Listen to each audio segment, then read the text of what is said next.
ده احلى خبرين للاهلي النهارده دول ولا ايه؟ هقول لك ايه هما. بس مبدئيا صلي كده على حبيبك النبي علشان انا وانت ناخد حسنات. الاهلي دايما كبير واي لاعب في الدنيا يتمنى يلعب له.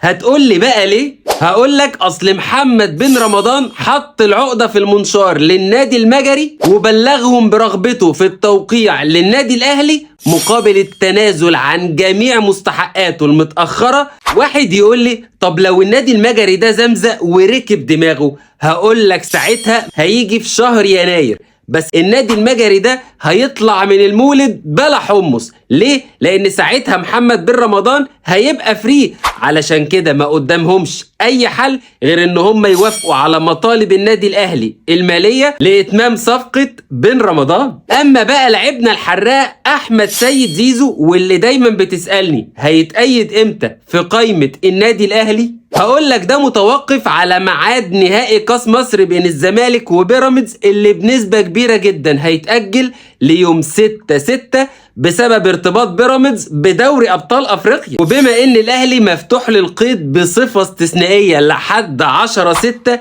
يبقى عندك 7/6 اجازة اتحاد الكورة، 8/6 يا غالي هتشوف احمد سيد زيزو بتيشيرت النادي الاهلي.